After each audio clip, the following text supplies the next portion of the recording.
Thank God. No Morlocks. Oh, that was a close one. Hey, what is this? I'm in black and white. I must be in the next episode, which is now this episode. Well, at least it looks safe here. Oh no. Oh no, it can't be. Could it? Could it be?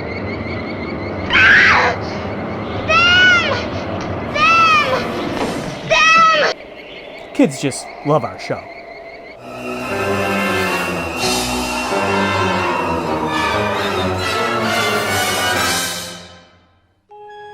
That's right.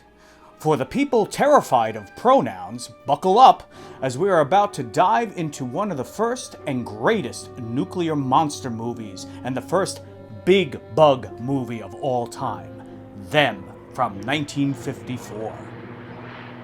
Our story begins as a little girl is seen wandering alone through the New Mexican desert. Two police officers, Sergeant Ben Peterson and Trooper Ed Blackburn, find the little girl, who appears to be in a state of shock, gripping her tattered doll. Nearby, the officers find an unoccupied trailer hitched to a car by the side of the road, its metal hull ripped from the inside out.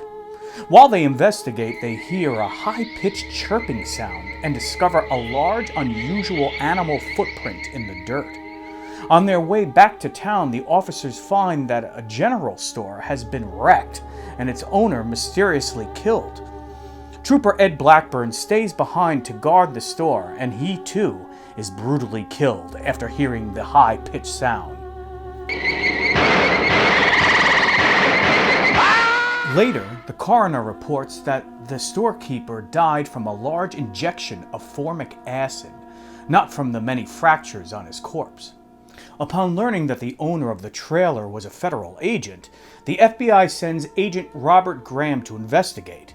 Graham sends a cast of the animal track to the FBI's Washington, D.C. headquarters, and in response, Department of Agriculture entomologist Dr. Harold Medford and his daughter and fellow scientist Patricia are flown in.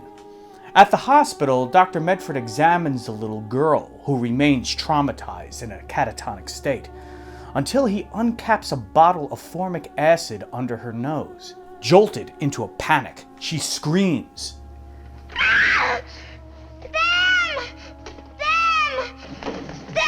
Dr. Medford has a frightening theory, but he withholds it for the time being, until it is later confirmed by the appearance of a 9-foot insect-like creature at the trailer site.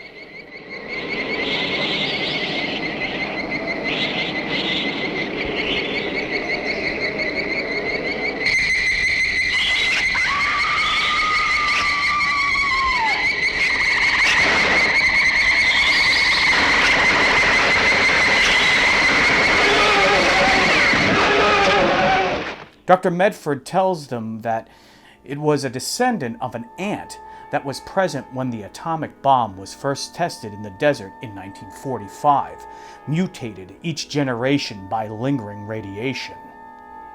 An ant? An ant? I don't believe it. It's not possible. Then this is what got Ed Blackburn and Gramps Johnson an arrest? Yes. A fantastic mutation. Probably caused by lingering radiation from the first atomic bomb. With the help of the Air Force, they conduct an aerial search of the desert for the creature's nest. When the nest is found, they torch it and its tunnels are gassed with cyanide.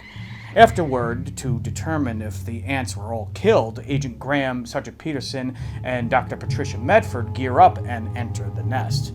After some 1950s sexism is dealt with. We don't know what we're going to find down there or what'll happen. And there's one thing for sure, it's no place for you or any other woman. And rebuffed. We can discuss sexism and survival situations when I get back. They rappel down through the tunnels, hundreds of feet into the earth. After passing many gigantic dead ants, they reach the queen ant's nest. Seeing that 2 eggs have hatched, Dr. Patricia Medford anxiously orders that everything be burned. Now destroy everything in here. Burn it. What? I said burn it! Burn everything!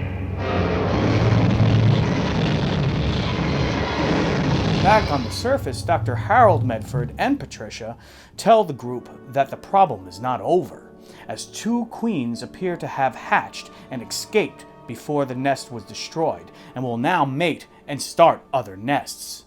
Ants have limited flying ability during the mating process, Medford explains, but ants of that size would be able to travel a large distance. With the entire United States government working in tandem, they must find the other nest and destroy it, along with the two queens, before more eggs hatch, and it's too late. Our heroes now find themselves in a race to save humankind before it's wiped out and replaced by a new empire of mutated ants. We haven't seen the end of them. We've only had a close view of the beginning of what may be the end of us.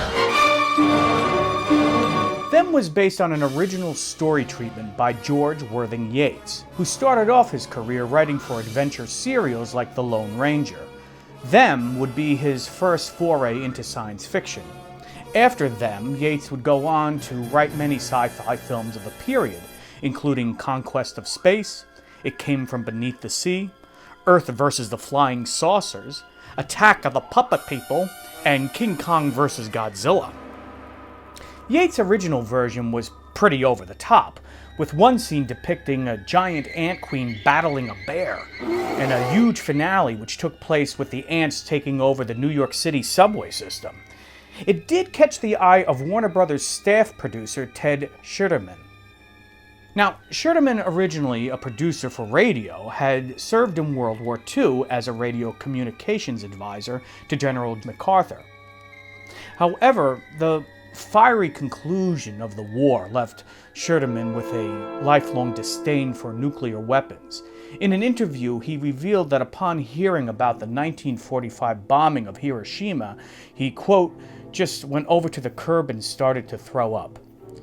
After the war, he became vehemently opposed to nuclear weapons. When he started working in Hollywood, he was interested in projects warning the public about the dangers of its use.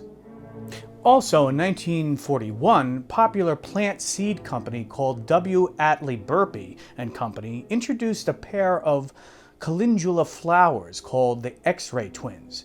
The company president, David Burpee, claimed that these had their origins in a batch of seeds exposed to X-rays in 1933, and that the radiation had generated mutant types from which the X-ray twins were eventually developed. At the time, Burpee was not alone in exploring whether X-rays might facilitate flower breeding. Geneticists had only recently come to agree that radiation could lead to genetic mutation. The possibilities of creating variation on demand now seem boundless. Some breeders even hoped that X-ray technologies would help them press beyond existing biological limits. This also mixed with the fact that on November 1st, 1952, the US government carried out a test of the hydrogen bomb dubbed Ivy Mike. Physicist Edward Teller, behind the design, unfortunately greatly underestimated the effect the lithium would have on the reaction, resulting in an explosion 2.5 times more powerful than what was projected to happen. This resulted in a massive environmental disaster, and it spread radiation all over the area of what is now the Marshall Islands. Inspired by these real-world events, Schueterman decided to pick up Yates's giant radiated ant story and develop it into a motion picture screenplay in collaboration with writer Russell Hughes. The year before, in 1953, Warner Brothers had success with Ray Harryhausen's first solo project called The Beast from 20,000 Fathoms, which was about a frozen dinosaur in the Arctic Circle being released during a nuclear bomb test. Less than a decade after the bombings of Hiroshima and Nagasaki, the public started asking questions about the potential long-term effects of nuclear radiation. Who knows what waits for us in nature's no man's land? Despite the success of The Beast from 20,000 Fathoms, studio head Jack Warner just wasn't interested in a giant radiated bug movie.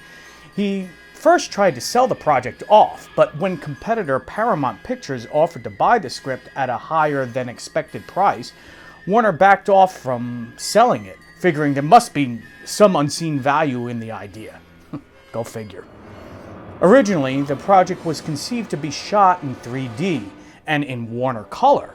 Later, it would be downgraded to black and white in widescreen, but Jack Warner was still unsure about the commercial potential of the project, so he slashed the budget once again and ordered the film to be shot in standard aspect ratio black and white.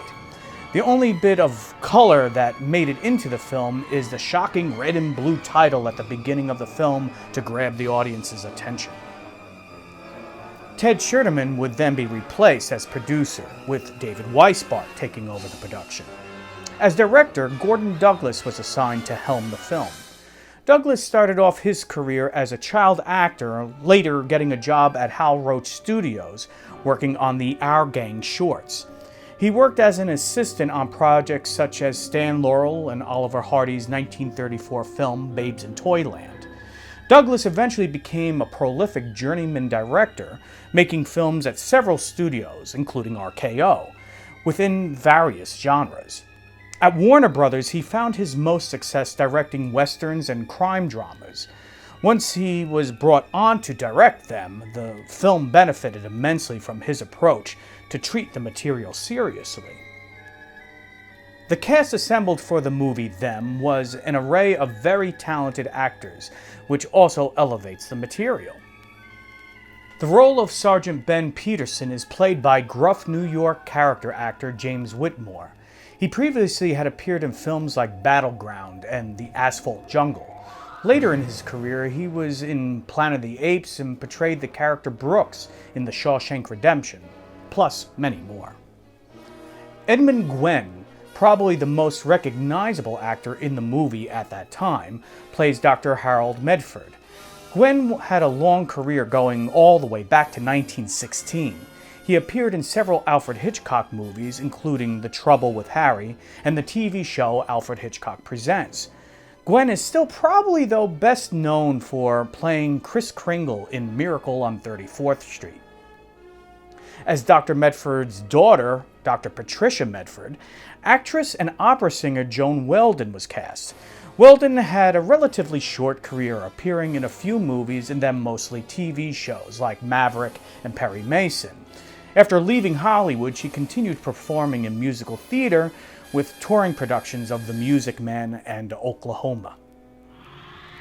James Arness plays FBI agent Robert Graham. Arness started out his career mostly playing in westerns and was featured as The Thing in Howard Hawks' The Thing from Another World in 1951. When Arness landed the role in Them, producer Walt Disney was recommended to screen the film to consider Arness for possibly playing the title character on his new TV miniseries, Davy Crockett. But instead of Arness, Disney liked another actor who appears in a small role named Fess Parker. Parker plays a civilian pilot in one scene who has been committed to a mental institution after claiming to have seen UFOs in the shape of giant flying ants. But I don't think Arness was really sore about losing out the Disney show to Parker. That's why your government would appreciate it if you kept him here, so he doesn't get any publicity. We'll let you know as soon as possible. We'll send you a wire and tell you when he's well. Fess Parker would go on to play both Davy Crockett and Daniel Boone for Walt Disney. I guess he liked the way Parker looked in a coonskin cap. But Arness wouldn't completely lose out, as his friend John Wayne would later recommend him to play the central character of lawman Marshal Matt Dillon on the TV show Gunsmoke. The movie is jam-packed with recognizable character actors of the period, playing small roles, and some uncredited names who would become familiar faces to audiences later. One of those uncredited actors is a young Leonard Nimoy, playing a staff sergeant before becoming very well known over a decade later for playing Spock on Star Trek. Despite Jack Warner still not understanding the appeal of science fiction, he greenlit the picture and Them started shooting in autumn of 1953 in the Mojave Desert, which doubled for the Chihuahuan Desert in southern New Mexico. Now, the major obstacle for this low-budget production was creating the ants themselves. It was determined that the stop-motion animation of Ray Harryhausen would be too expensive, so that was out. Also, the idea of doing optical effects was scrapped for the same reason. Instead, the production felt it was most economical to build 3 full-scale animatronic ants for the picture. One complete giant ant and another consisting of just the head and 4/4 were built by studio technician Dick Smith. Not the same Dick Smith of The Exorcist makeup fame. The operation of the ants was supervised by Ralph Ayers, who also worked on the special effects for Merrill's Marauders and Sam Peckinpah's The Wild Bunch. The giant ant's head, mandibles, and antennae could be moved using a series of knobs and levers. The full body puppet was used for wide shots and overhead shots. Additional puppets were built for the scenes involving many ants, which were moved by carefully positioning wind machines to obscure the mechanics. The ants were painted in a purplish-green color, which was a holdover from the originally proposed color 3D version. I think these decisions actually ended up helping the movie because the ants, when seen on screen, are always full-size creatures interacting with the cast. This, along with the black and white photography, helps add to its believability. Director Gordon Douglas had called the editor on the picture to ask how the rushes looked with the giant ants. Douglas reportedly asked, "Does it look honest?" To which the editor replied, "As honest as 12-foot ants can look." I believed the ants in them. I mean, I knew there was a suspension of disbelief that kind of said these are kind of corny big things, but at the same time they were scary enough to where I believed they were what they were. Ants are good because it's a known quantity, as long as you make it reasonably credible. I mean, everybody knows what an ant looks like, and everybody knows what an ant would look like if it were big. So if you make it look reasonably like an ant, you're okay. When you get into aliens or monsters and everything, then there is an aesthetic question of, is this a good enough monster to be what it's supposed to be? The secret is to not show the monster. The anticipation is greater than the reality, no matter what it is. To create that anticipation of the unseen, the filmmakers decided to use sound to precede the arrival of the ants. These stridulations, or chirping sounds, were created by mixing the calls of bird-voiced tree frogs combined with the calls of a wood thrush, hooded warbler, and red-bellied woodpecker. The presence of Edmund Gwenn adds legitimacy to the picture, especially the scene when he gives audiences a science-based tutorial on the life of ants. And Edmund Gwenn came on the screen. I said, "Oh my God, there's Santa Claus, that's Kris Kringle. Oh my goodness, Miracle on 34th Street.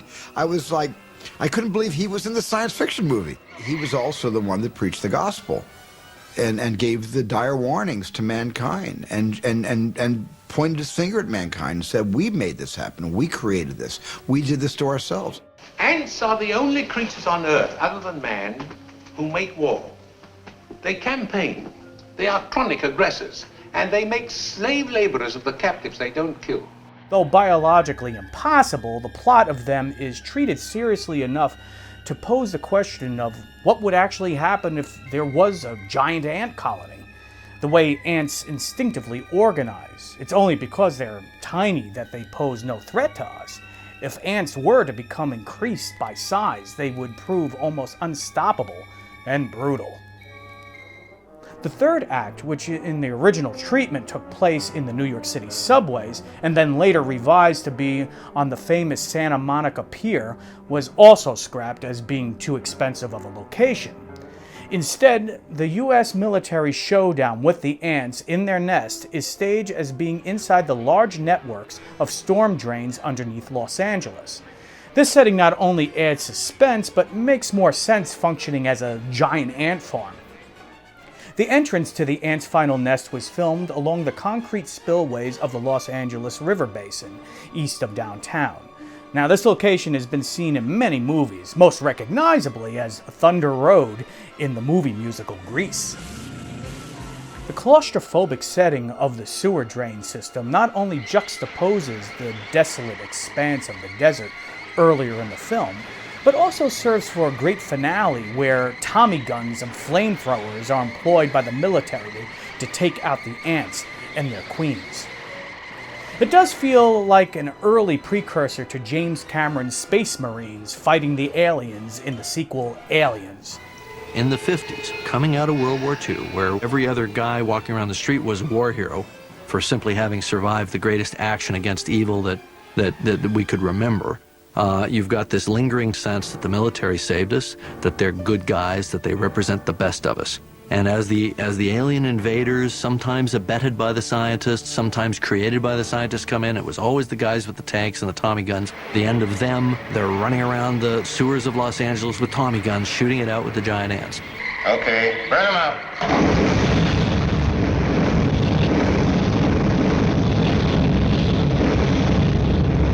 Pat, if these monsters got started as a result of the first atomic bomb in 1945, what about all the others that have been exploded since then?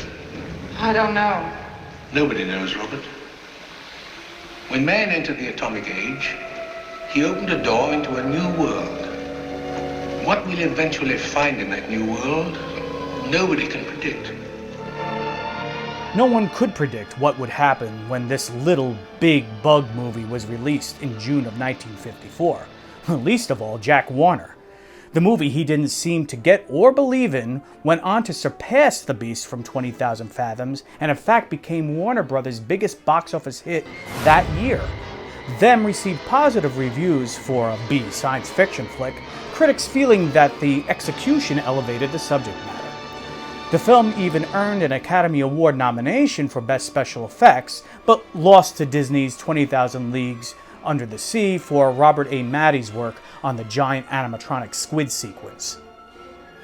What came after was a slew of big bug monster movies like Tarantula, The Deadly Mantis, The Black Scorpion, and Earth vs. the Spider, just to name a few. Them stands out, though, not only as the first of its kind, but also, in my opinion, the best. It shows how a limited budget with a lot of imagination, plus an original concept, can go a long way, thus creating a genre classic. But as far as the age of atomic mutants is concerned, 1954 would also see another classic monster arrive due to the residual effects of the atom bomb. And this one wouldn't come from Hollywood, or even America, but rather from across the Pacific. The greatest monster of all time would be arriving off the coast of Japan later that year, and would earn the title of King of the Monsters.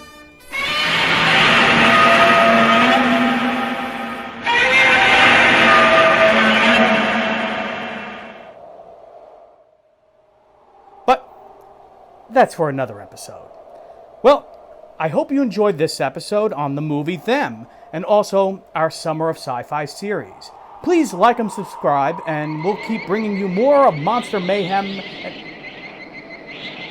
What's that? What's that? Oh no! No!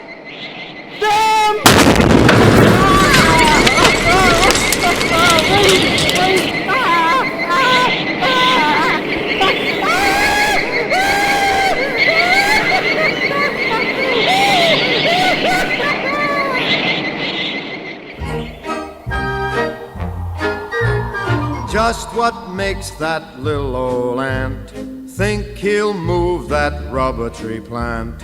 Anyone knows an ant can't move a rubber tree plant.